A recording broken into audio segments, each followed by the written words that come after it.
Ouais, indépendante dans l'âme, ça veut dire que je suis toujours, je crois, eu ma petite vie avec moi-même, voilà, voire ma grande vie avec moi-même et que ça me va bien comme ça. Que signifie réussir ? Je parlerai d'alignement et d'impact. Et ça, c'est long à trouver pour revenir au temps. Toujours le même truc, quoi. La nature ayant horreur du vide, tu combles par autre chose. Le temps que tu passais à, je sais pas quoi, à courir les restaurants, tu fais autre chose aujourd'hui.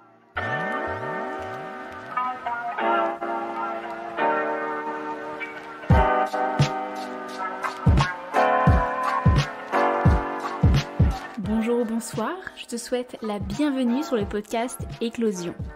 Je suis Alexandra Portail, naturopathe, utopiste réaliste et fervente défenseuse du cycle féminin. Éclosion, c'est des conseils, des partages, des discussions, mais surtout un endroit où on se retrouve, toi et moi, et parfois avec mon invité, pour un moment en douceur et en toute authenticité. Je te souhaite une très belle écoute.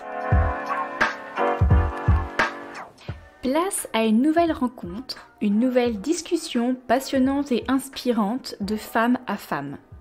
J'accueille aujourd'hui Amélie Dag, coach professionnelle et productrice du podcast Laisse Béton, un podcast qui aide les citadins à réaliser leurs rêves de vie au vert. Amélie nous dévoile son parcours de femme et de maman ayant vécu plusieurs grossesses après ses 40 ans, sa reconnexion à la nature et à elle-même, ou encore tous ses enseignements tirés de sa vie en pleine nature. Un échange pluriel, comme je les aime, qui invite à l'ouverture d'esprit et à l'ouverture à soi. Et si jamais cette discussion ne t'a pas suffi, tu peux me retrouver sur son podcast Laisse Béton, dans lequel je suis également intervenue en tant qu'invitée. Bonjour Amélie Dag. Bonjour Alexandra. Ça fait bizarre, c'est la première fois que je commence un épisode en mentionnant le nom de mon invité, mais je sais pas, là j'avais envie de dire Amélie Dag, ça sonne bien. Ah merci, je m'y suis habituée, ça fait quelques années quand même. Bienvenue sur le podcast Éclosion, je suis vraiment ravie de t'accueillir aujourd'hui pour entamer une belle discussion, j'en suis certaine.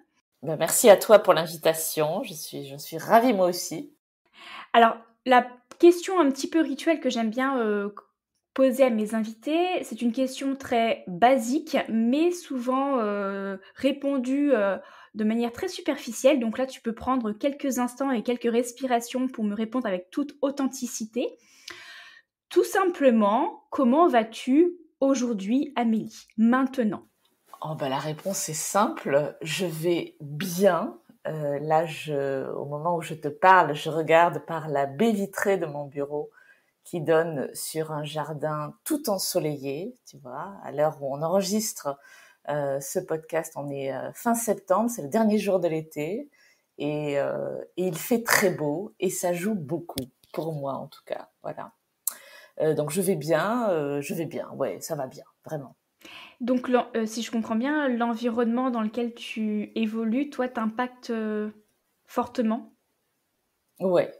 Je pense que j'en avais pas pris la mesure avant de vivre ou de revivre à la campagne, mais c'est incroyable comme tout, quoi. La luminosité, les saisons, je sais que ça fait écho chez toi, tout ça, le temps qu'il fait, et pas seulement quand il fait beau, c'est-à-dire que là, je vois une nature apaisée et ça m'apaise. Ça peut être le cas aussi en hiver quand il y a du givre par terre, ou en automne quand tu as des feuilles qui sont posées sur l'herbe, tu vois, mais oui, l'environnement joue, c'est évident, c'est évident. Je ne sais pas si tu as fait ça également, mais moi cet été, avec l'été caniculaire qu'on a eu dans toute la France, y compris dans ma région bretonne où c'est plutôt pluvieux, on a manqué d'eau et le jour il a commencé à repleuvoir, je pense que j'ai jamais ressenti autant de bonheur à voir de la pluie tomber en me disant mais merci de venir hydrater le sol et la nature. Et avant c'est quelque chose, mais dès que je voyais de la pluie ou de la neige, c'était tellement une contrainte pour moi. Voilà, je sais pas si toi ça te parle, mais c'est fou. Oui, ça le fait déjà parce que autour de nous, on voit beaucoup de nature et aussi on le ressent dans les conversations. même les plus banales que tu peux entendre dans les commerces ou le matin en allant déposer les enfants à l'école, quand il n'y a pas d'eau, c'est une préoccupation. Quand il y a trop d'eau, c'est une préoccupation. Quand il fait froid trop tôt ou trop tard, c'est une préoccupation parce que beaucoup de gens ici vivent de l'agriculture ou fournissent des services à des agriculteurs. Voilà. Donc, le premier jour de la moisson, c'est important. Combien de temps elle dure? Est-ce qu'elle est en avance, en retard, etc. Donc, même en méconnaissant beaucoup de choses de l'agriculture, tu comprends que c'est un sujet, et c'est pas juste un sujet de politesse, la météo. C'est-à-dire que c'est pas comme en ville, en tout cas, moi, c'est l'expérience que j'en avais, où pour briser la glace, on dit tiens, il va pleuvoir. Là, ça a un vrai impact sur la vie des gens, quoi. Voilà. Et des animaux, et de tout ce qui nous environne, mais en particulier des gens qui nous parlent. Et est-ce que, qu'est-ce que ça t'apporte finalement, cette connexion un peu plus importante avec la nature?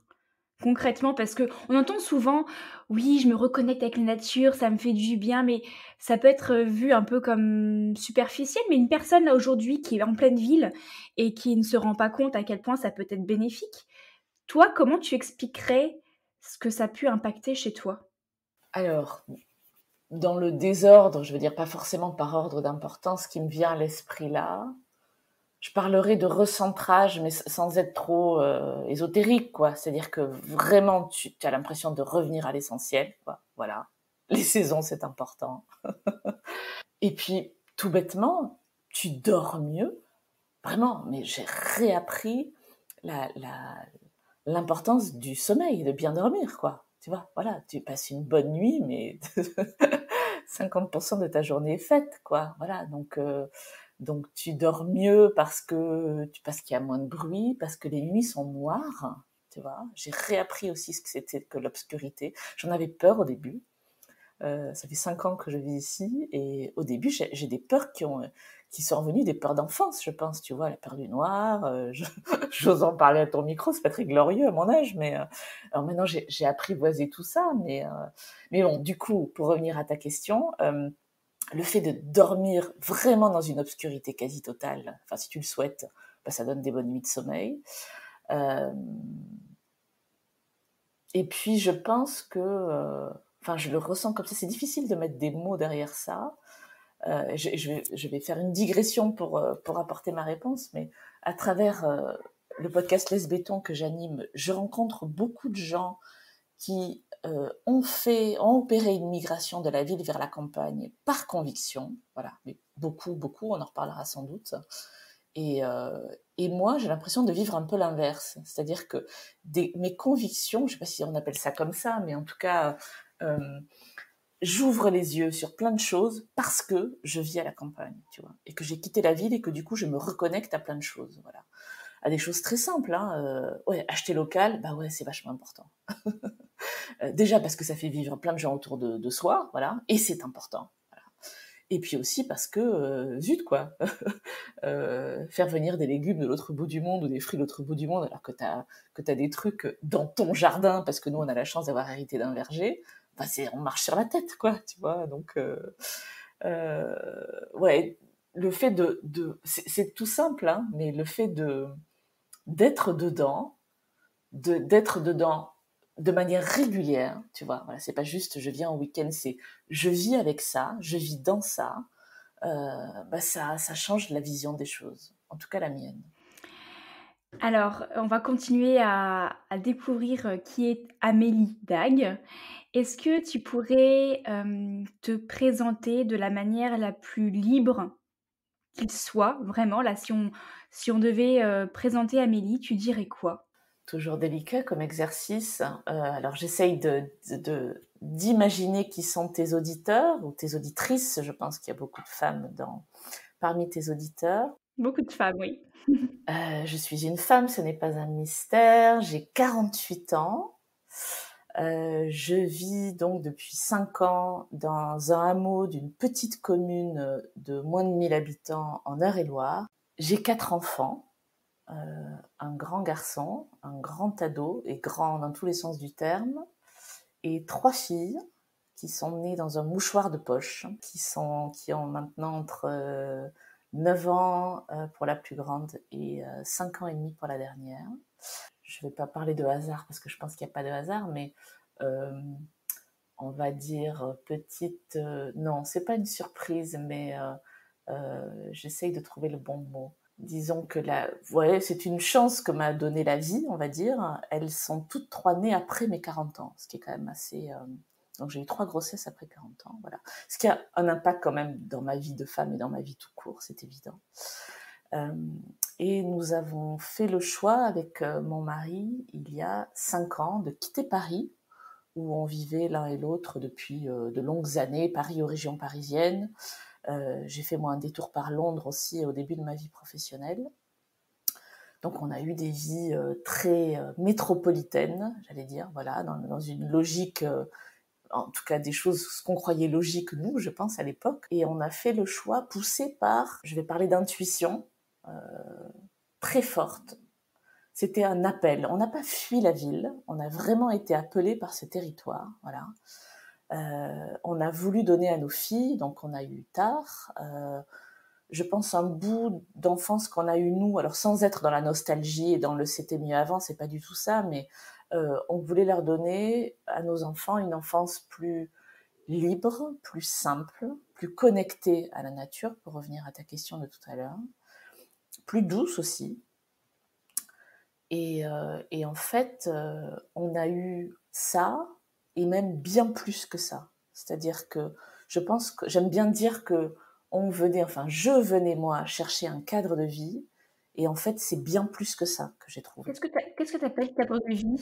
Alors cadre de vie, c'est ce qui t'entoure, tu vois. Ça, alors chacun y met ce qu'il veut, mais il y a une partie de confort, il y a une partie d'espace, il y a une partie de ce que tu vois le matin quand tu te lèves et ce que tu vois le soir quand tu te couches, où tu évolues, etc. Donc c'était, j'allais dire, des choses assez matérielles en fait, tu vois, qu'on venait chercher. Et je pense qu'on se l'est pas caché. Et en fait, je dirais pas que j'ai trouvé du spirituel, mais euh, ce changement-là, pour plein de raisons, a amené toute une série, je pense, je parlerai vraiment de bouleversements dans ma vie, quoi, pour le mieux, hein, vraiment, pour le mieux, que, encore une fois, je soupçonnais pas. Tu parlais de connexion à la nature, ça en fait partie, même si j'ai peut-être du mal à mettre des mots là-dessus. Euh, j'ai vraiment appris à ralentir ici, voilà, c'est sûr. Enfin, je veux dire, tous les gens qui se posent la question, je les vois, je les observe maintenant. Tu sais, c'est le fait de sortir du cadre, tu vois les choses différemment. Je suis même quelque part un peu sortie du système aussi, tu vois. Quand tu quittes la métropole, en tout cas pour ma génération à moi, tu quittes un système, voilà. Avec toute la violence que ça entraîne, hein, dans les réactions que moi j'ai pu avoir en tout cas, parce que tu trahis quelque part un mode de vie. Et même aujourd'hui, je le ressens encore, hein, il y a des incompréhensions. J'ai généré une forme d'incompréhension parce que je suis partie avant le Covid, donc les gens ne comprenaient pas du tout pourquoi on faisait ça à nos enfants. C'était quand même, tu vois, c'était quand même terrible. Bon, on reviendra, je pense, aussi là-dessus, mais et donc du coup, voilà, on venait chercher, pour revenir à ta question, on venait chercher un cadre de vie. J'ai trouvé bien mieux que ça, bien plus que ça. Ouais. Donc oui, je disais à tous les gens qui se posent la question de la vie va trop vite, etc., quittez la ville, hein, vraiment. Allez voir ailleurs ce qui se passe. La vie ne va pas trop vite, c'est la perception qu'on a du temps et de la vie. Et effectivement, cette perception, souvent, en tout cas, moi, je te rejoins. C'est ce que ça m'a fait. Je m'en suis rendu compte a posteriori que l'environnement dans lequel j'évoluais impactait la perception que j'avais du temps et de la vie et du rapport à la nature et du rapport à moi et tous les effets dominos et boules de neige qu'on peut imaginer. Le temps, on a tous, finalement, alors après, on n'a pas tous la même durée de vie, et ça dépend de notre terrain, de nos vitalités, et là, je prends ma petite casquette de naturopathe, mais finalement, quand on prend aussi une journée, on a tous 24 heures dans une journée, et après, on répartit nos heures comme on le peut, comme on le veut. Alors, je préfère dire comme on le veut, puis comme on le peut, parce que j'ai toujours entendu quand on veut, on peut. Alors, il y a toujours des contraintes, effectivement, parfois qui sont de l'ordre de l'indérogeable, mais je reste quand même persuadée on est tous acteurs et actrices de sa vie en fait, et que des fois on s'emprisonne et on se comment dire, on accepte des choses parce que on pense être sous contrainte extérieure. Mais finalement, c'est plutôt des contraintes intérieures que l'on se pose, en fait. Donc, Ouais, et en même temps, je suis d'accord avec toi, et en même temps, on n'a pas tous le même capital pour faire ça, tu vois, pour décider de changer les choses, décider de ralentir, décider de changer de rythme de vie, de cadre de vie, etc. Décider quoi que ce soit d'ailleurs sur sa vie. Tu vois, on n'est pas évidemment tous nés avec le même capital, et même au cours de la vie, on le construit, on l'enrichit ou on l'appauvrit, ce capital, tu vois, mais enfin, je pense que tu as autour de toi aussi plein de gens qui adoreraient, enfin, qui auraient besoin, qui l'expriment même ce besoin de changer les choses, mais qui le feront jamais, tu vois. Donc ça demande aussi une forme, alors je sais pas si c'est du courage, mais en tout cas ça te demande une forme de quelque chose pour avoir l'élan de changer quoi que ce soit dans sa vie, tu vois. Faut quand même volontairement, je veux dire, faut quand même être mu par quelque chose, tu vois. Et malheureusement, tout le monde n'en est pas capable, je crois. Oui. Alors, on va refaire un boomerang.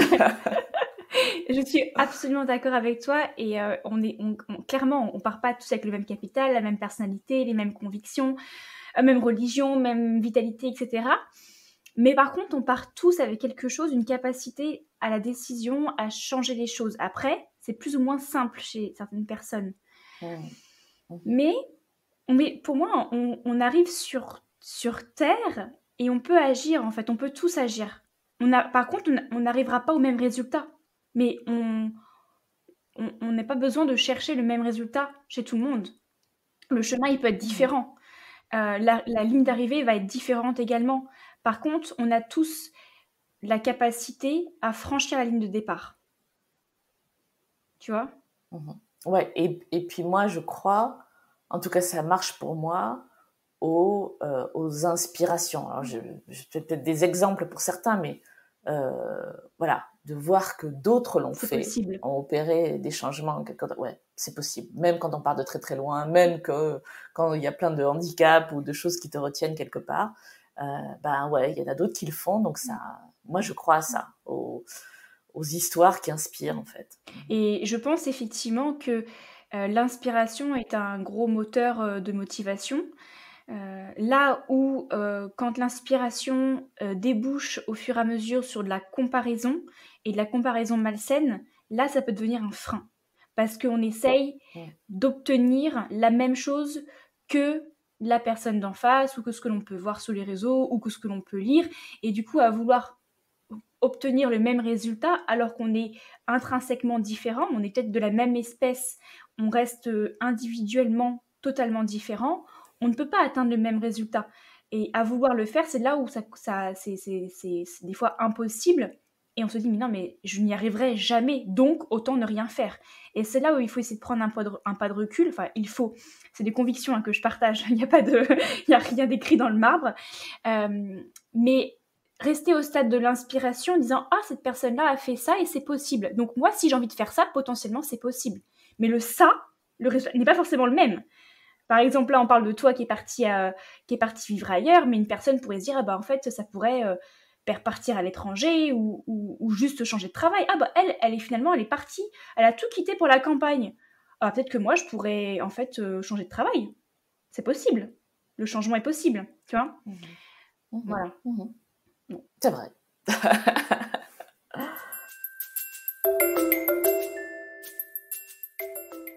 Je voulais juste revenir sur quelque chose que tu as mentionné et je pense qu'il pourrait peut-être intéresser vachement les femmes qui nous écoutent. Tu as parlé de grossesse après 40 ans. Alors tu me dis c'est trop intime, hein, mais c'était des grossesses désirées, accidentelles. Et comment tu les as vécues concrètement avec l'âge ? Parce qu'on dit toujours, je creuse ça parce que on entend toujours oui, mais après 40 ans, on peut plus avoir d'enfants et ça peut mettre la pression chez certaines femmes, cette notion de fertilité qui s'amenuise. Donc voilà, comment toi tu as vécu cette période-là ?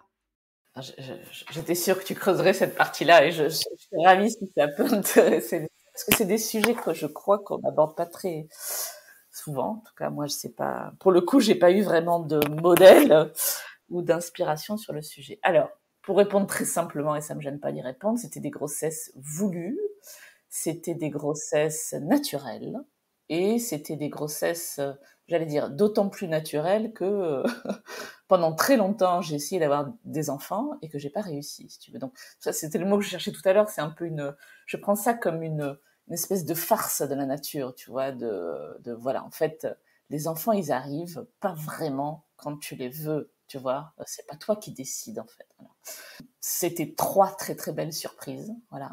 Alors qu'ils sont pas arrivés, tout n'était pas rose, hein, voilà. Je veux dire que avant ça, il y a eu des périodes pénibles, voilà. Il y a eu des fausses couches, il y a eu des trucs pas rigolos, pas forcément bien vécus parce que, comme souvent, pas bien accompagnés, mal gérés, etc. Voilà. Mais bon, on s'en remet parce qu'on est quand même décidément vachement forte, hein.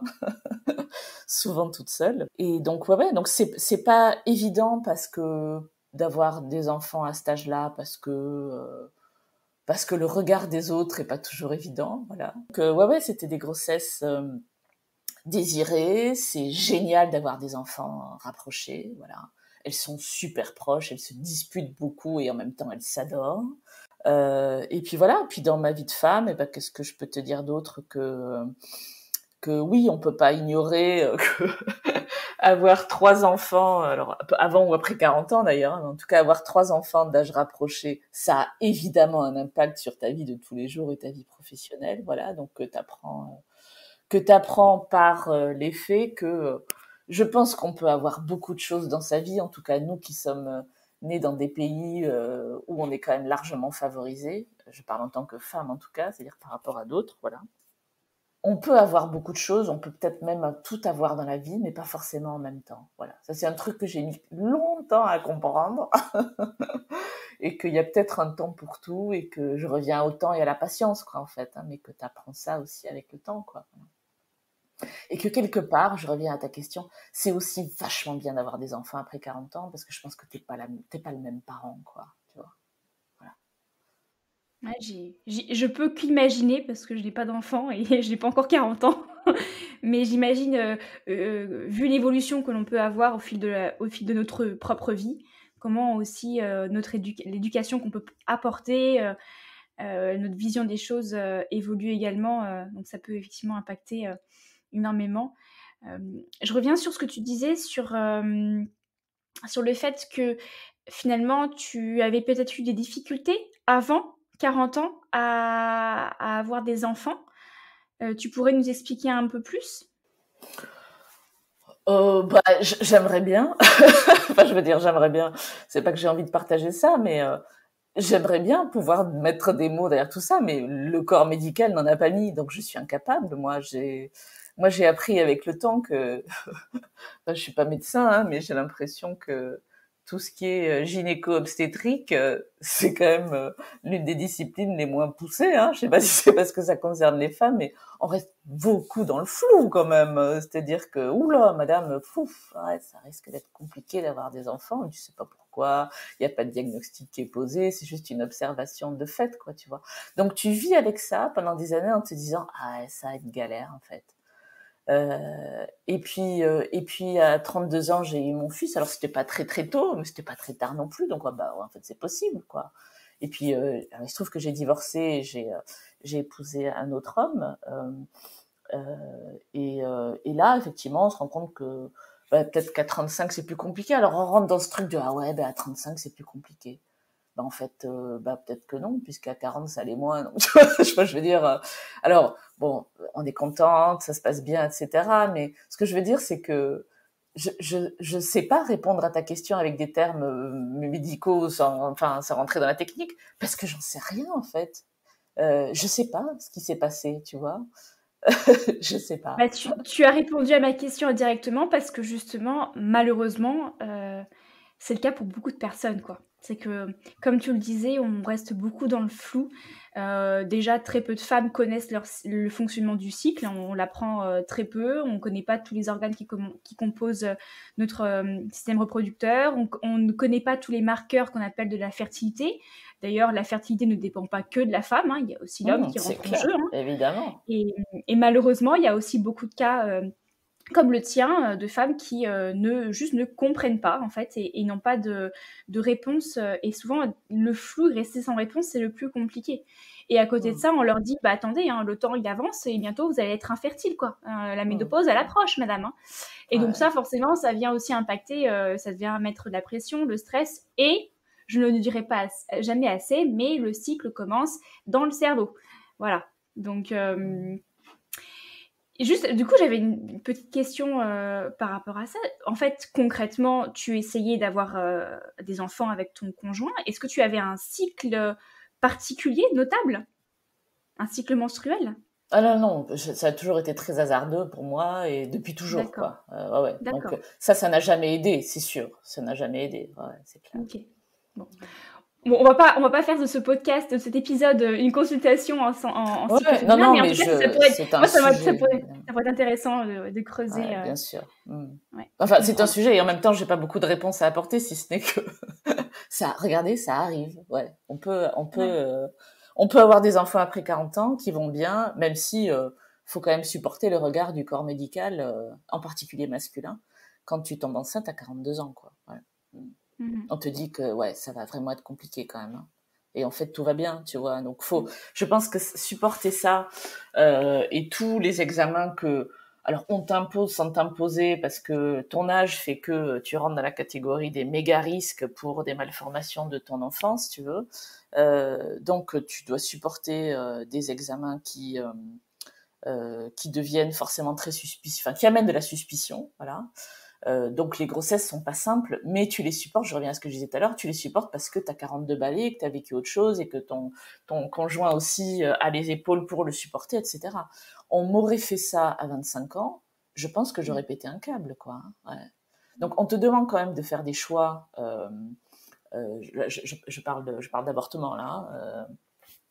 Pour raison médicale, on te demande d'éventuellement faire des choix au cas où, etc. Et je trouve que vraiment, enfin, c'est nettement orienté. Alors, je prends pas parti, hein, je prends pas position, etc. Je trouve, pour le coup, que ça doit être vraiment un choix des parents, et en particulier de la femme, vraiment, voilà, mesuré en toute connaissance de cause, etc.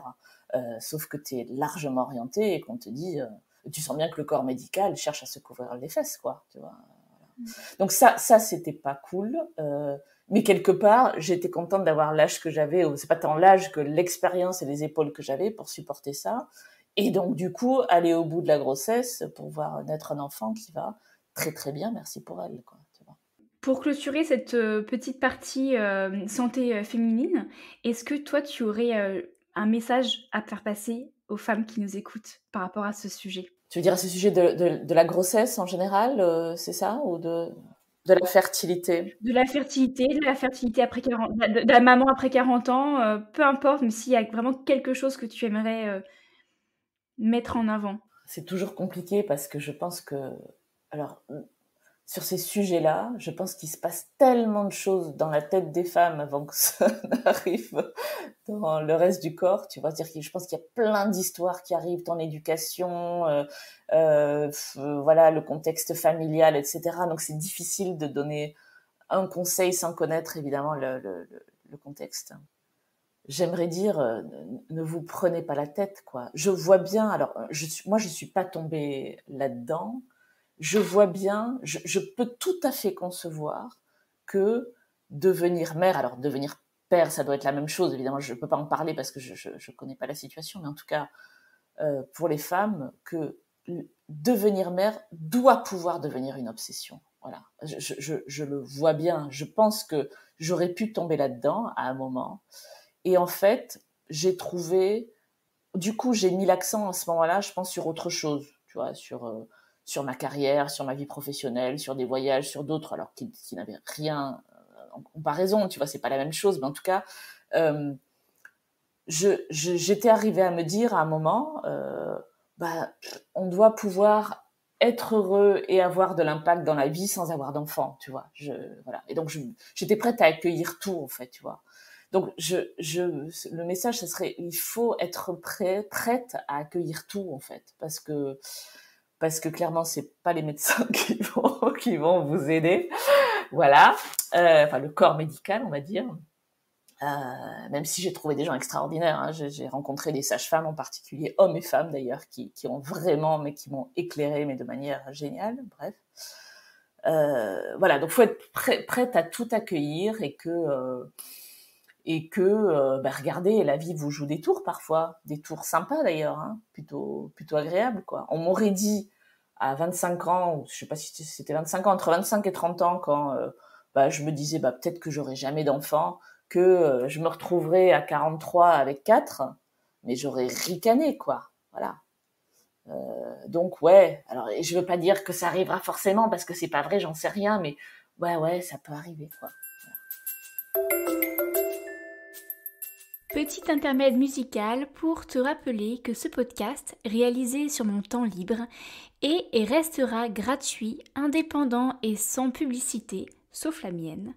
Alors n'hésite pas à le partager autour de toi en le dorant de 5 étoiles sur Apple Podcasts ou Spotify. Tu peux aussi le soutenir pour la somme d'une infusion sur mon compte Tipeee. Merci à toi et je t'invite à reprendre le fil de notre discussion. Amélie, tu te dis être une indépendante dans l'âme. Ça veut dire quoi pour toi, être indépendante dans l'âme? Alors, déjà, je pense que c'est un trait de caractère, voilà. Je pense que je suis née avec ça. Je dirais que en fait, j'arrive à choisir quand j'ai besoin des autres, voir comment j'ai besoin des autres, voilà. J'ai besoin de la solitude, parfois.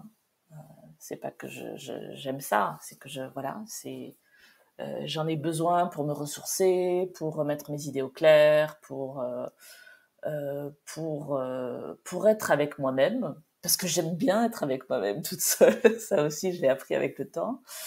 Et puis il y a des choses, alors il y a plein de choses que je sais pas faire toute seule, hein, c'est évident. Mais il y a des choses que j'arrive à faire par moi-même et c'est un grand sentiment d'accomplissement. Voilà, ça veut pas dire que je suis asociale et que je suis venue m'isoler, et que je vais finir en ermite, quoique. En blaguant récemment depuis le Covid, ouais, je me dis qu'en fait c'est peut-être une belle façon de finir sa vie. Mais bon, c'est un autre sujet, on en est loin. Ouais, indépendante dans l'âme, ça veut dire que je suis, ouais, j'ai toujours, je crois, eu ma petite vie avec moi-même, voilà, voire ma grande vie avec moi-même, et que ça me va bien comme ça.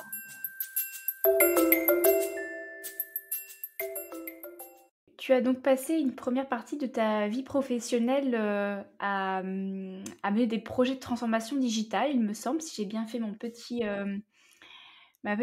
recherches. Ouais, c'est ça. Et à présent, tu as changé donc de lieu de vie, de carrière, puisque tu es à la fois coach professionnel et tu es productrice du podcast Laisse Béton, comme tu as déjà pu le mentionner auparavant. Est-ce que tu peux nous expliquer un petit peu, même si tu as un peu brièvement parlé de ça, mais ton cheminement, tout le cheminement qui t'a traversé pour en arriver là où tu en es aujourd'hui? D'où est venue en fait cette envie de changement? Alors déjà, pour expliquer la première partie de carrière, qui a duré une bonne quinzaine d'années quand même, donc je suis un modèle de première de la classe, tu vois le genre. Voilà, donc le salut vient par des études réussies, etc. Voilà, donc je m'a bien inculqué ça et j'ai très très bien intégré. Je le rejette pas du tout, hein. Vraiment, ça m'a construite et ça fait de moi qui je suis aujourd'hui. Ce que j'aime bien appeler le syndrome de la bonne élève. Ouais, tout à fait. J'en suis dedans et j'apprends à m'en détacher, mais en même temps, ça m'aide bien aussi aujourd'hui. Donc, tu vois, faut pas tout rejeter en bloc non plus. J'ai fait une prépa, j'ai fait HEC et moi, à l'époque, je rêvais de voyager. C'était mon truc. Tu vois, j'ai grandi pour le coup à la campagne. Alors aujourd'hui, c'est plus trop la campagne. Là où je viens d'un petit village du sud de la France qui est aujourd'hui du périurbain de Perpignan, tu vois, qui est une ville qui s'est largement étendue ces 30-40 dernières années. Et donc, j'ai voulu voyager, j'ai voulu voir ailleurs. Je pense que j'étais bercée par des parents qui eux-mêmes avaient eu la chance de pouvoir voyager étant jeunes adultes, voilà. Et donc, voilà, j'étais bercée d'exotisme et de ça, quoi, voilà. Et donc, ces études-là m'ont permis de voyager. à la fois de voyager pour mon plaisir, de me donner les moyens de voyager pour mon plaisir et les moyens de vivre à l'étranger. Donc j'ai vécu à Hong Kong, un petit peu à Manille, j'ai vécu à Londres, comme je le disais, puis un petit peu avant, j'avais vécu aux États-Unis. J'étais partie aux États-Unis 1 an, entre 2 années de lycée, tu vois, donc à 16-17 ans. Voilà, l'indépendance, c'était ça aussi, tu vois, pouvoir faire ça à 16 ans. Et puis, moi, ce que j'ai appris dans ces études-là, c'est, ça a, je pense, bien changé depuis. Donc, je suis sortie à la fin des années 90, tu vois, d'HEC.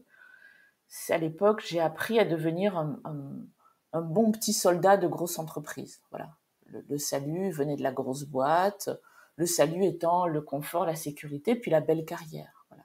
J'ai démarré ma carrière chez Air France, qui était une très très belle entreprise à l'époque, je la connais moi aujourd'hui. Voilà. Et dans l'esprit de mes parents, j'allais y rester toute ma carrière, tu vois, c'était le truc. Bon, moi je savais pas trop. Oui, évidemment. Moi, je savais pas trop, mais je me disais quand même pas que j'allais signer pour 40 ans, ça allait être long, quoi. Je me souviens chez Air France d'une DRH, et elle m'a montré une grille. Voilà, vous avez tel diplôme, vous êtes là aujourd'hui, dans 20 ans, vous serez là. Et le coup de flip que ça m'a donné, ce truc-là, je me suis dit, mais il est hors de question que ma vie, alors là on parlait de salaire, mais peu importe, que ma vie soit tracée déjà sur une grille par des gens, si tu veux, qui me connaissent pas. Puis je dis, mais non, je peux pas, ça peut pas être ça, quoi, tu vois, j'ai pas fait tout ça pour qu'on me mette sur une grille dans des rails, et voilà. Il se trouve que à la fin des années 90, en tout cas au début des années 2000, la naissance du numérique et du digital, et donc j'ai eu la chance, moi, vraiment c'était une chance d'entrer dans cette mouvance parce que du coup j'ai vu des évolutions à la fois sectorielles et même sociétales que peu de gens ont pu voir. Je l'ai vu dès le début, j'ai participé, du coup je suis partie à Londres à l'époque avec mon premier mari et j'ai participé à la naissance d'une start-up dans l'univers des voyages qui s'appelait Opodo. Donc j'ai baigné là-dedans assez tôt pour voir une dynamique à l'œuvre, voilà, et c'était vraiment hyper intéressant. Ce qui m'a intéressé moi dans ce bouleversement-là, parce que c'en était vraiment un, c'était pas tant la technologie qui est évidemment fabuleuse, etc., mais c'était pas mon rayon, c'était le comportement des gens en fait. Comment tu amènes des gens, et je parle pas que des clients, mais surtout des salariés, enfin des gens dans les boîtes, à changer leur comportement parce qu'une technologie arrive et que ça bouleverse tout, quoi. Ça bouleverse la façon dont on travaille, dont on vend, dont on s'adresse aux clients, dont on communique, etc. Voilà.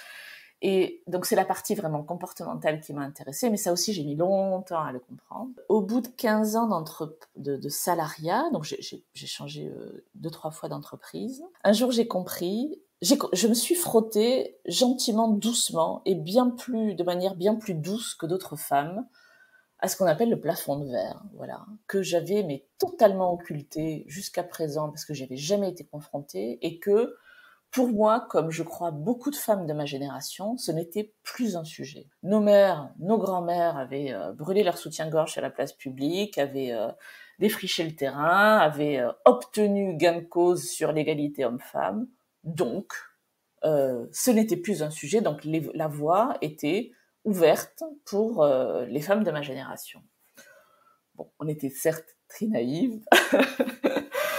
ou en tout cas le discours nous a bien, enfin ça nous a brossé dans le sens du poil parce qu'il est évident que, et même aujourd'hui, les carrières des femmes, avec ou sans enfants, ne sont pas les mêmes que les carrières des hommes, et que les freins sont parfois très insidieux, voire un peu plus brutaux pour d'autres. Bref, en tout cas, moi, il m'a été dit de manière extrêmement claire que le poste que je briguais, ben, je ne l'aurais pas parce que il valait mieux mettre un homme à cette place-là. À cette époque-là, j'aurais pu me mettre en colère, j'aurais pu me bagarrer, j'aurais pu voilà. Et en fait, je l'ai pris comme une libération, tu vois. Je l'ai pris comme une occasion de encore une fois sortir des rails, tu vois, comme une autorisation de sortir de ce monde du salariat, de cette voie professionnelle, peu importe. C'était pas tant le salariat qui me gênait, c'était plutôt la grosse boîte et la hiérarchie, etc. Et d'aller voir ailleurs si j'y étais, quoi, tu vois.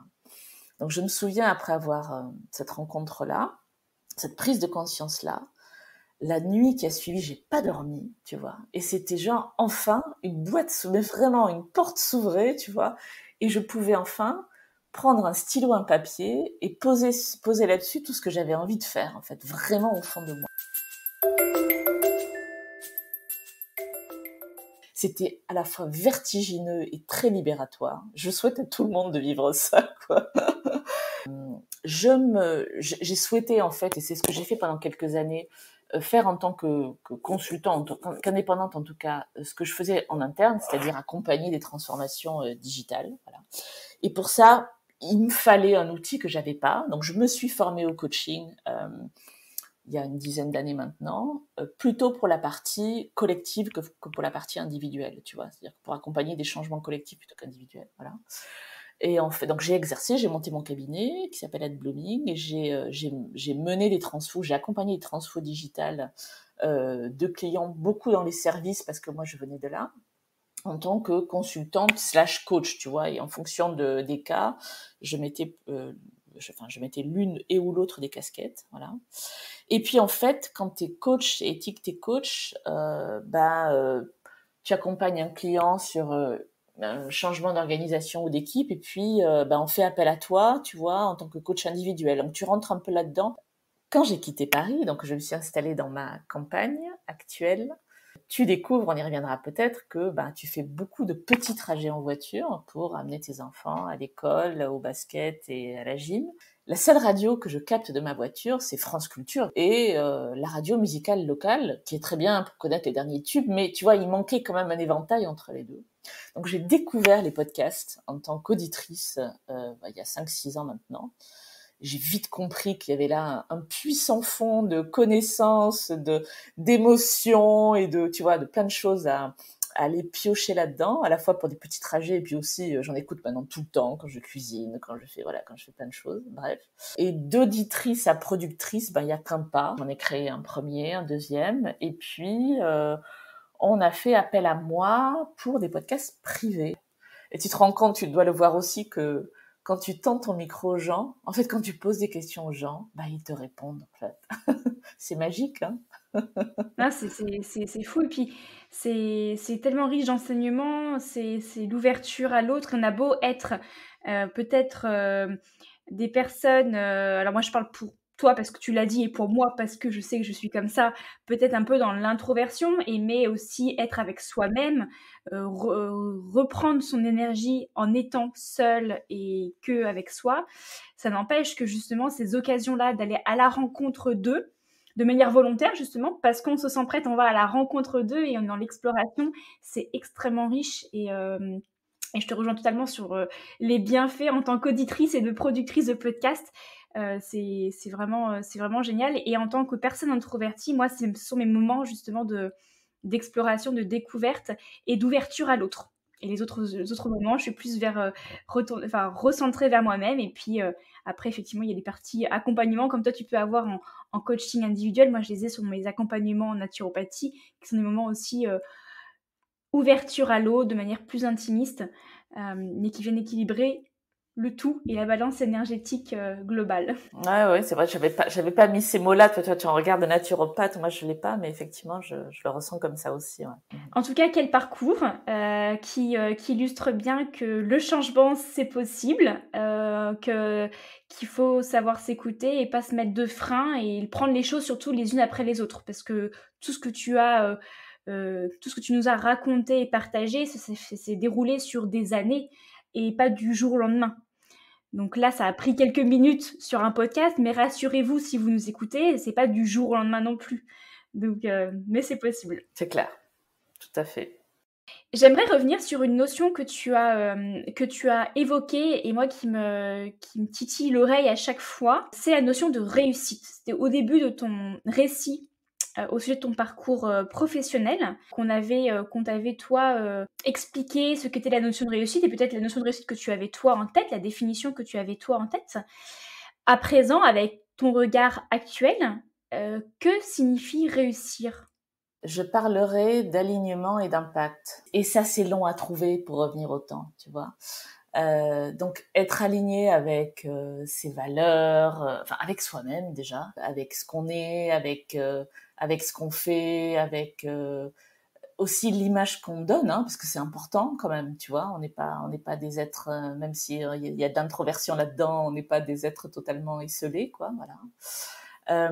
Et puis d'impact, qui peut prendre plein comme l'alignement d'ailleurs, hein, qui peut prendre plein des formes évolutives au cours de la vie, et heureusement d'ailleurs, c'est-à-dire que on n'a sûrement pas le même alignement à 20 ans qu'à 48, parce que qu'on le veuille ou non, on a de l'impact sur les gens autour de soi. Déjà, alors je parle en tant que parent, évidemment, de jeunes enfants, voilà, et ça c'est, je pense que je le sous-estimais avant de devenir mère,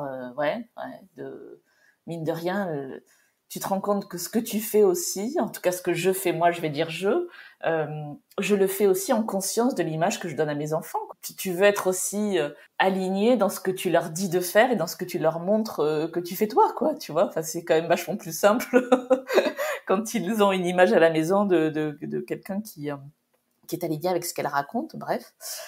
Donc ouais, l'impact, et il peut prendre plein de formes, tu vois. Alors on va pas tous sauver des vies, mais on peut avoir un impact au niveau très local, tu vois, par de l'implication dans des assos, par déjà de l'implication auprès de ses proches. Donc ouais, c'est ça. Je pense que la réussite, elle est là. Alors j'aimerais bien dire, évidemment qu'il y a une part de, je sais même pas si c'est de la réussite, mais de conditions matérielles pour permettre ça, hein, tu vois. Enfin, je veux dire, et c'est aussi pour ça que je me refuse de cracher sur quelques parties de ma vie, tu vois, parce que le fait d'avoir beaucoup travaillé dans les premières années de ma vie et d'avoir décemment gagné ma vie, si tu veux, me permet aujourd'hui de prendre le temps, m'a permis de faire des transitions professionnelles, etc. C'est évident. Et je reviens à ce que je disais tout à l'heure. Je le disais pas comme ça, mais il y a un temps pour tout, et on peut avoir plein de choses dans la vie, mais pas forcément tout en même temps. Il y a une histoire d'énergie sans doute là-dedans aussi, tu vois, de ce que t'es prêt à donner à un moment.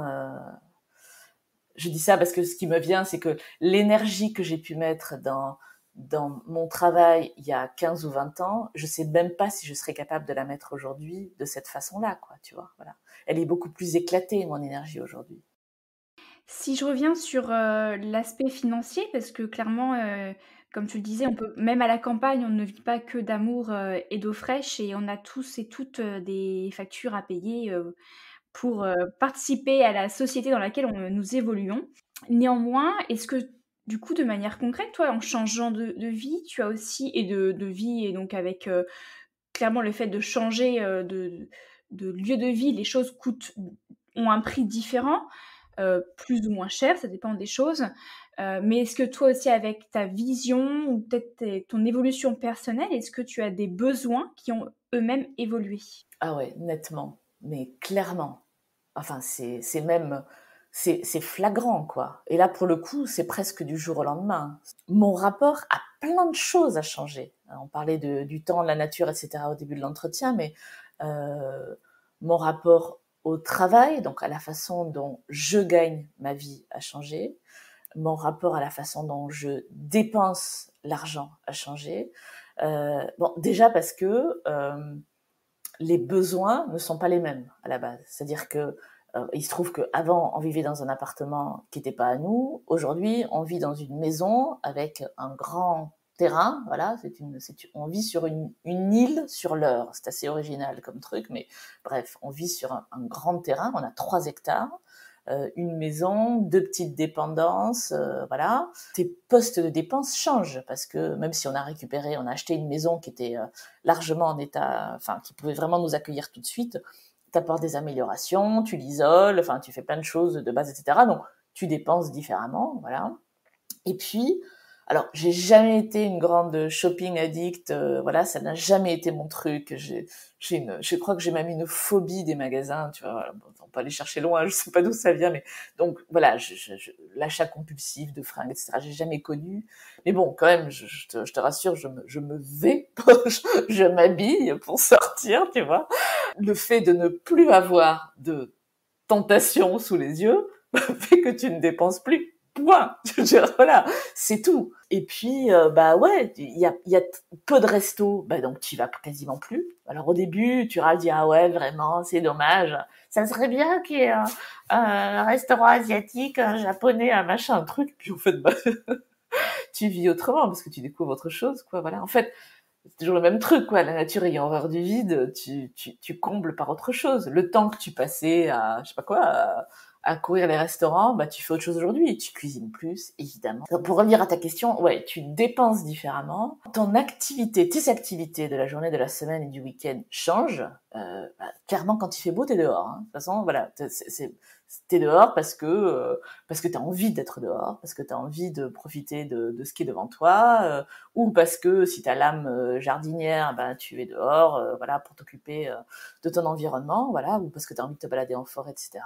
Tu restes chez toi, quoi. On reste vachement chez soi, en fait. Alors, ça veut pas dire qu'on est en autarcie totale et qu'on voit personne, pas du tout, mais tes activités changent, donc la façon dont tu dépenses ton argent change aussi, quoi. Des dépenses qui te paraissaient importantes à l'époque te paraissent totalement futiles aujourd'hui, c'est évident, quoi.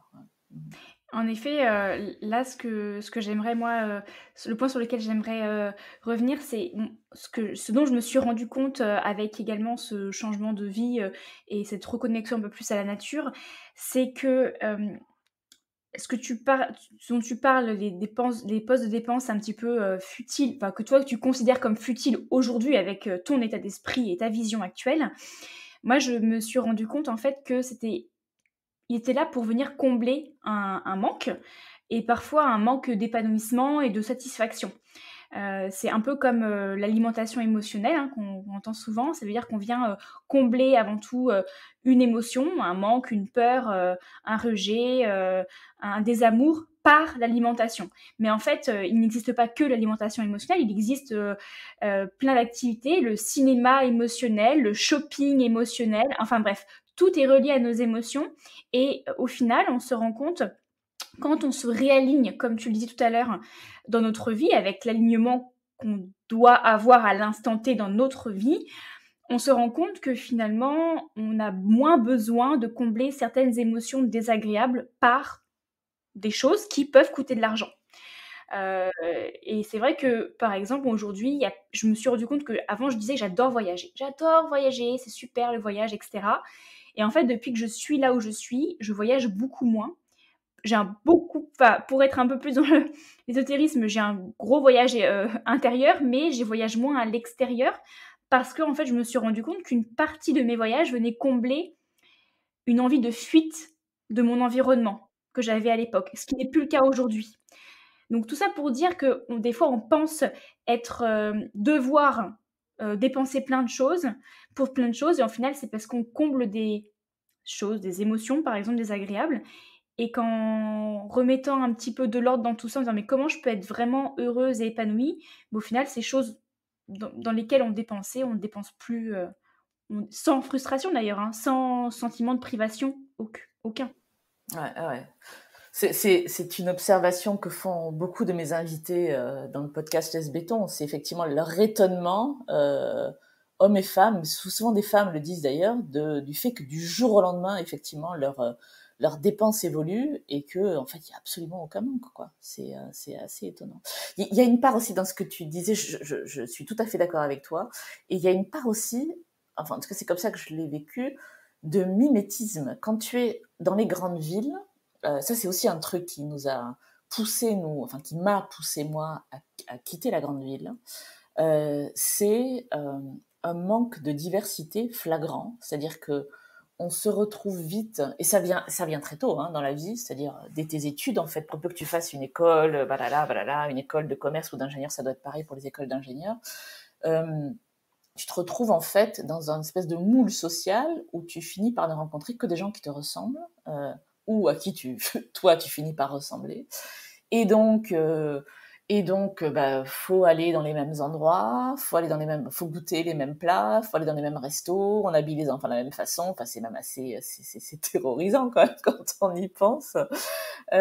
Or, quand tu quittes ce truc-là, alors c'est pas facile, hein. On reviendra peut-être là-dessus. Tout n'est pas aussi rose hein, que peut-être ce que je le laisse entendre là. Hein. Quand tu quittes ça, je parlais de sortir du système au début, mais ça fait aussi partie de ça. En fait, tu te rends compte, paradoxalement quelque part, que dans le monde rural, on est beaucoup moins nombreux évidemment, la population est moins dense, et du coup il y a beaucoup plus de diversité. Alors, elle n'est pas partout la diversité, hein. Il n'y a pas forcément une diversité dans tous les sens, mais il y a une diversité sociale en tout cas que moi je trouve plus grande. Et donc il y a moins de gens qui te ressemblent. Voilà, il y a moins de gens qui ont fait les mêmes études que toi, qui viennent du même coin que toi, qui ont fait les mêmes jobs que toi, etc. Et donc du coup, t'as moins envie de forcément, enfin, il y a plus cette histoire de mimétisme, quoi. En tout cas, il y a une autre forme de mimétisme du coup qui s'installe. Et ça, alors ça peut être mal vécu, je pense, ça, hein, par certains, mais je pense que ça l'est d'ailleurs mal vécu par certains qui voudraient recréer des petits cocons et des petits noyaux d'entre-soi, etc. Moi, ça m'a permis de souffler, quoi. Voilà. Ouais, de voir d'autres gens, quoi. Clairement. On disait tout à l'heure que tu es donc productrice de podcasts privés et publics, et notamment publics avec ton podcast Laisse Béton, au sujet de la... Alors, je sais pas comment tu vas l'exprimer, mais en gros, ce sont des personnes pour écouter et suivre ton podcast. D'ailleurs, c'est comme ça que je t'ai découverte. En fait, tu interviews des personnes qui viennent d'un monde urbain et qui arrivent dans la ruralité. Et tu les interroges un petit peu sur le pourquoi du comment, les différents conseils, les freins, etc. Et on découvre au fur et à mesure de tes épisodes la vie de certaines personnes qui sont passées du monde urbain au monde rural. Est-ce que je me trompe ou c'est ça? C'est en partie ça, effectivement, c'est l'intention première et elle demeure, c'est-à-dire on parlait d'inspiration tout à l'heure, de montrer que oui, c'est possible, on peut quitter la ville, on peut desserrer les chaînes, comme le disait l'un de mes invités récemment, ces chaînes qui nous lient au monde urbain. J'interviewe aussi deux autres types de personnes, ce que j'appelle des experts du monde rural. Donc ce sont souvent des géographes, des sociologues, enfin en tout cas des gens qui enseignent, écrivent, étudient les ruralités, que j'aime bien mettre au pluriel ce mot parce que c'est vraiment, on se rend compte que la ruralité c'est très divers d'une région à l'autre, bref. Et puis j'interviewe, pour finir, ce que j'appelle des individus engagés pour le monde rural. Alors ce sont souvent des représentants d'associations très locales ou nationales ou plus, mais en tout cas des gens qui sont parfois des maires ruraux d'ailleurs aussi, pas mal. Parce que moi ces gens-là, quand je les écoute, souvent ils me bouleversent. Voilà. Et je me dis que s'ils pouvaient faire bouger deux, trois lignes, en tout cas au moins dans la vision que peuvent avoir les urbains du monde rural, j'aurais gagné quelque chose, quoi. Voilà. Tu as quand même déjà maintenant plusieurs épisodes à ton podcast. Pour les personnes qui ne connaissent pas ton podcast Laisse Béton, est-ce que tu pourrais nous faire un bref résumé des grands enseignements tirés de ton podcast au travers de ces différentes rencontres? Bien sûr. Alors, je vais probablement même parler d'épisodes qui sont produits et qui ne sont pas encore diffusés. Donc, Laisse Béton. Je diffuse un épisode toutes les semaines, hein, tous les vendredis. Donc, il y a pas mal de matière qui est déjà en ligne et qui va arriver bientôt. Les grands enseignements, de mon point de vue, donc je parle aussi en tant qu'intervieweuse et que dénicheuse de témoins, hein, voilà, ça fait aussi partie du job, on va dire. Donc comme je disais tout à l'heure, c'est que oui, c'est possible, on peut quitter la ville et être heureux, épanoui, réussir, puisqu'on parlait de ça tout à l'heure, dans un univers moins dense. Voilà. Si on a une volonté, si on ressent quelque chose, le besoin, alors ça peut être le besoin de partir, tu en parlais tout à l'heure, comme un appel dont je parlais moi tout à l'heure, l'appel d'autre chose, oui c'est possible, on peut partir, quitter la ville et tenter sa chance ou ouvrir une nouvelle page de sa vie dans le monde rural. Le deuxième point, c'est que certains même, parmi mes invités, disent c'est possible et c'est même souhaitable, les gars.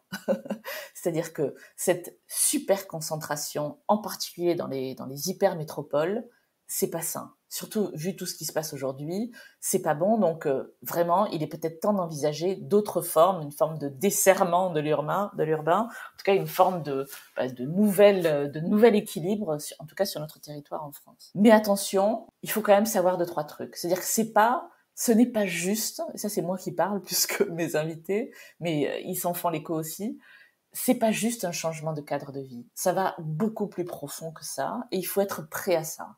C'est super de faire moins de shopping, etc., mais il y a quand même des bouleversements aussi qui sont plus profonds que ça, voilà. Moi j'aime bien dire que en fait, le fait, alors ça va avec l'idée de sortir du système quand on a connu quelque part que la ville, l'évolution professionnelle en ville, dans des grandes entreprises ou dans des startups où on a l'impression que l'innovation ne vient que de là, etc. Quitter ça, ça veut dire changer de rythme, ralentir, ça veut dire voir d'autres gens, ça veut dire se défaire aussi d'une partie de ce qu'on a connu pendant peut-être très longtemps, etc. Et donc, faut être prêt à ça. Faut être prêt à lâcher quelque chose, forcément. Voilà. Je donne juste un exemple qui est là aussi très, très personnel, mais moi, j'avais l'impression, en ville, quand je rencontrais des gens que je ne connaissais pas, que mon identité venait de ma profession, venait en tout cas, de mon emploi. Je dirais même plus que ma profession, là où je bossais. Voilà. Et quand j'étais indépendante, c'est mes clients du moment. Voilà. Donc ça, parce que tout ça, dans ce monde-là, ça en dit énormément. Si tu travailles, je sais pas, chez Total, ou si tu travailles, je sais pas, dans la banque ou la finance à tel poste, ça veut dire que tu as fait telles études, ça veut dire que tu as fait une prépa ou tu n'en as pas fait, par exemple, ça veut dire, tu mets tes enfants là, ça veut dire que Donc, les gens aiment bien te cataloguer comme ça. Alors, c'est extrêmement rassurant pour certaines personnes. Je porte pas de jugement, hein, j'ai vécu là-dedans pendant longtemps aussi, hein. C'est très rassurant. Là, quand vous sortez de ça, en fait, quand vous arrivez, en tout cas moi c'est mon expérience dans le monde rural, quasiment personne, il est très rare qu'on vous demande quelle est votre activité professionnelle. Ce qui peut être assez déroutant au début parce que, merde alors, faut que je me définisse autrement. Tu m'as demandé tout à l'heure qui j'étais, bah tu vois, je crois que je n'ai même pas dit ce que je faisais comme boulot quand je t'ai répondu, tu vois, donc ça y est, peut-être que j'ai un peu lâché, quoi. Donc tu ne te définis plus par ce que tu fais et tu dois apprendre à te définir autrement. Et ça prend du temps, ça, quand même, mine de rien, si tu vas préparer. Parce que déjà, se définir par ce qu'on est, ouf, c'est vertigineux. Puis en plus, ça évolue d'une semaine à l'autre. T'as pas forcément envie de dire la même chose, etc. Mais si tu te prends au jeu, c'est exaltant comme pas possible, quand même. On te demande enfin qui tu es, quoi. Merde, tu vois, ça faisait si longtemps, quoi. Tu vois, c'est un peu ta question, comment vas-tu? Enfin, je veux dire, là aussi, c'est vertigineux, quoi. Comment je vais? Qu'est-ce que tu veux dire? Tu vois, comment je vais? Second enseignement, faut être prêt à ça.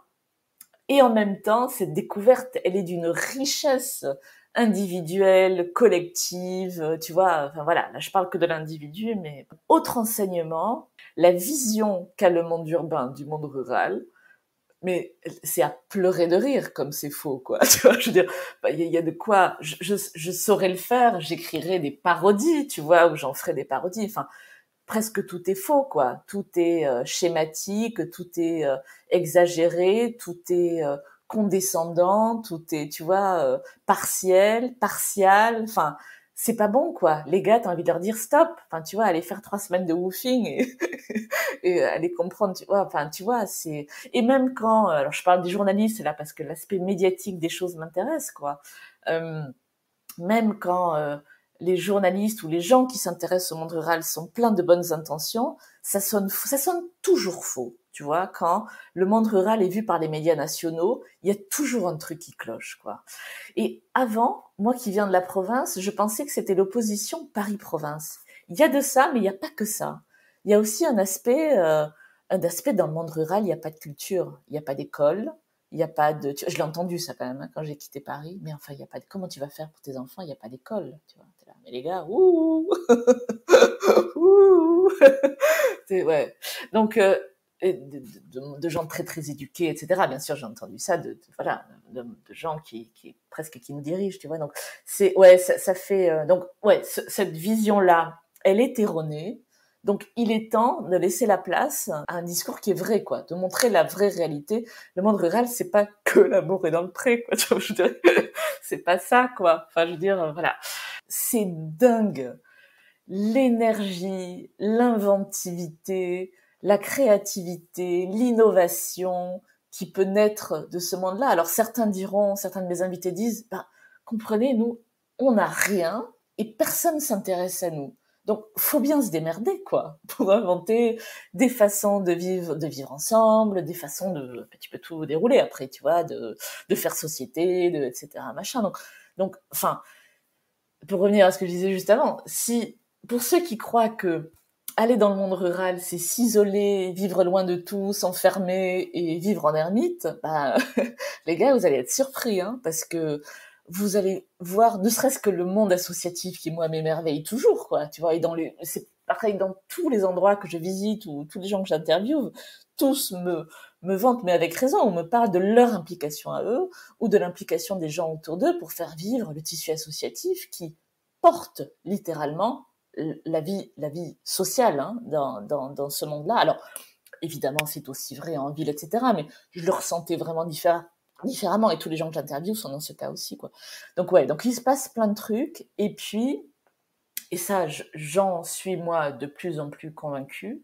Beaucoup de mes invités le disent comme ça, et avec parfois des résonances un peu différentes de l'un à l'autre, mais le monde rural porte une partie des réponses aux défis qu'on rencontre aujourd'hui dans notre société, c'est évident.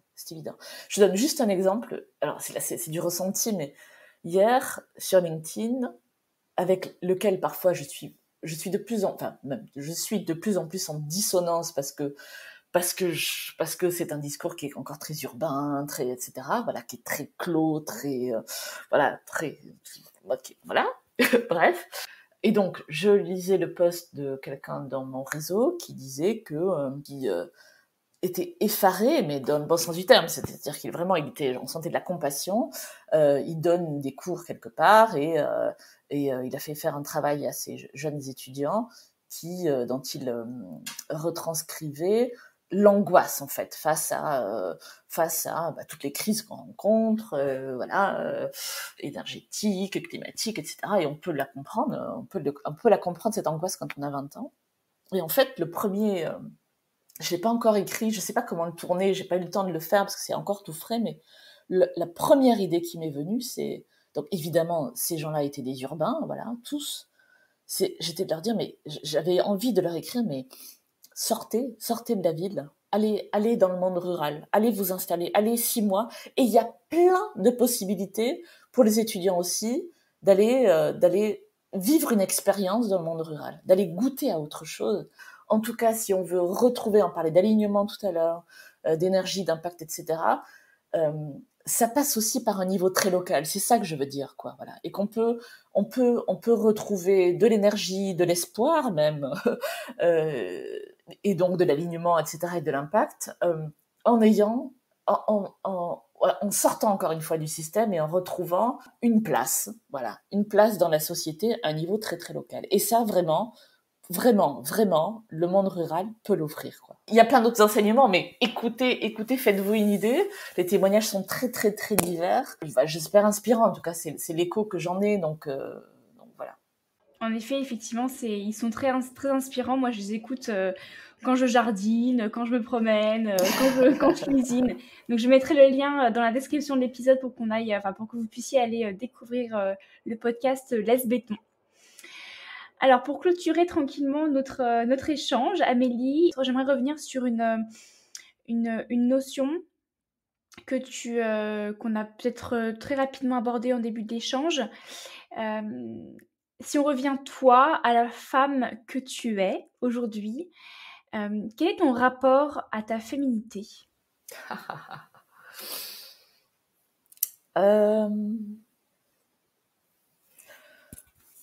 À chaud, je dirais toujours en évolution. J'adore être une femme, mais je crois que j'ai appris à adorer être une femme, tu vois. Voilà. Le grand classique, je suis clairement pas née femme, tu vois, voilà. Et pour moi, c'était même un non-sujet, tu vois, pendant très longtemps. Je reviens à ce que je disais tout à l'heure, où je parle de la vie professionnelle, là, c'est qu'un aspect, mais pour moi, être une femme, être un homme, en entreprise, c'était pareil, quoi, tu vois. Alors qu'évidemment, non, c'est pas pareil. Je sais même pas si un jour ce sera la même chose, tu vois, voilà. Mais et c'est pareil pour plein d'aspects dans la société, c'est pareil, voilà. Quand tu te présentes aux autres, t'es homme ou t'es femme, alors tu peux tu peux être non-genré, mais enfin, c'est quand même plus rare, voilà. Donc ouais, donc j'ai appris à aimer ça, à ma féminité à moi. Pour revenir à ce que je disais tout à l'heure, elle est encore pleine de mystères, tu vois. Ces maternités tardives, c'est des cadeaux et j'aimerais bien pouvoir mettre des mots pour éclairer tes auditrices, mais j'en sais rien, tu vois. Voilà, donc tout ça est plein de mystères et quelque part, ça me réjouit parce que c'est bien qu'il y ait des mystères dans la vie et ça me met en colère parce que merde, pourquoi on n'en sait pas plus, tu vois? Pourquoi la science n'en sait pas plus? Est-ce qu'elle s'intéresse vraiment au sujet, tu vois? Voilà. C'est mon côté féministe qui revient.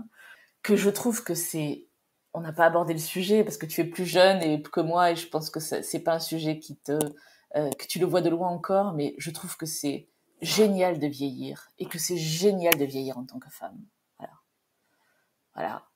Je saurais même pas le décrire si tu veux, mais ouais, c'est super d'avoir presque 50 ans et d'être en super bonne santé, tu vois. C'est génial, quoi. Franchement, t'as un recul sur les choses. Enfin, je crois que rien n'est parfait, hein, mais voilà, tu vois les choses différemment, tu vois la femme que t'étais à 20 ans différemment, ouais, ça c'est bien, ça c'est vraiment bien.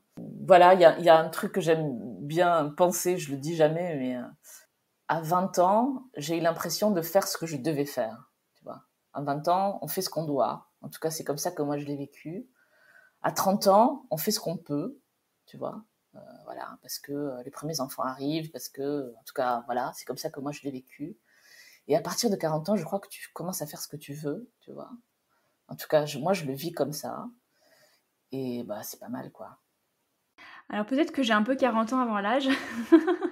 Ah, Moi, c'est bien. je suis entre les 20 ans et les 40 ans. C'est-à-dire que je fais encore des choses que je dois faire, que je pense que je dois faire, et puis je fais de plus en plus de choses que je veux faire. Alors en effet, je ne peux pas me projeter à l'âge de 45, 50 ans. Néanmoins, on vieillit tous et toutes. On prend toutes de l'âge seconde après seconde. Et cette évolution-là que tu mentionnes, moi, je la vis et je la ressens de plus en plus. Et je m'y connecte de plus en plus et je l'accepte aussi. Et c'est vrai que, en tout cas, à l'instant T, je peux affirmer que je n'ai pas peur de vieillir. Donc je trouve que c'est déjà une chance quand je vois de nombreuses femmes dire mais oh là là, j'ai peur de vieillir et j'ai peur de faire ci, de faire ça, sachant que je remonte à moi il y a quelques années en me disant j'ai peur de voir mon corps changer, alors que maintenant que je vieillisse, que je prenne des rides, que ma couleur de cheveux change, que je prenne du poids, que mon corps change. Maintenant, je peux l'affirmer, j'en ai pas peur et je me dis que ça fait partie de l'évolution et ça me fait encore plus prendre de conscience du moment présent. C'est bien, bravo. Bravo, je sais pas, parce que ce que je dis maintenant, je ne sais pas si je le ressentirai dans quelques mois ou quelques années, mais bon, en tout cas, c'est le cas aujourd'hui. Est-ce que tout à l'heure, tu as dit que tu étais une grosse passionnée de podcasts. Est-ce que tu en aurais quelques-uns à nous partager? Hmm. Ah, alors j'en écoute plein. J'en écoute plein et ça évolue en fonction, je pense, des époques ou même des périodes de l'année. Donc moi, j'ai grandi je suis arrivée au podcast avec La Poudre, que j'adore toujours, avec Transfert, que j'adore toujours, alors que j'écoute un peu moins ces deux-là parce que bah du coup mon temps d'oreille est limité, donc j'en écoute d'autres. Il y a plein de podcasts qui naissent chaque jour, donc vraiment on peut trouver ce qu'on aime.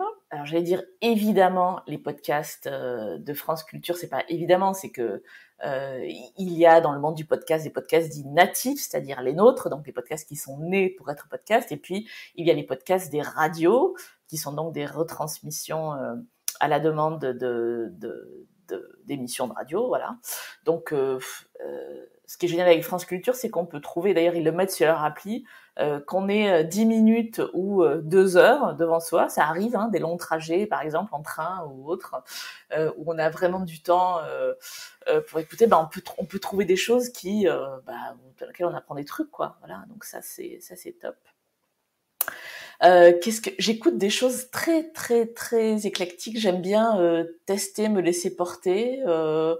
J'ai découvert aussi récemment, parce qu'il faut occuper les enfants, des podcasts pour les enfants. Ça c'est top. J'ai découvert récemment un truc qui est pas forcément connu, qui s'appelle Radio Velpo, qui a été créé pendant le confinement par une une grande fille et son papa doit avoir maintenant presque 9-10 ans, voilà, où elle, pour garder le lien avec ses copains, je trouve ça, enfin, c'est surtout l'histoire que j'adore, quoi, tu vois, garder le lien avec ses copains, elle a commencé à créer ça, une radio de quartier, et puis finalement, ben, c'est resté, et puis elle interviewe des adultes, et elle le fait comme une enfant, mais aidée par ses parents, donc voilà, je trouve ça super.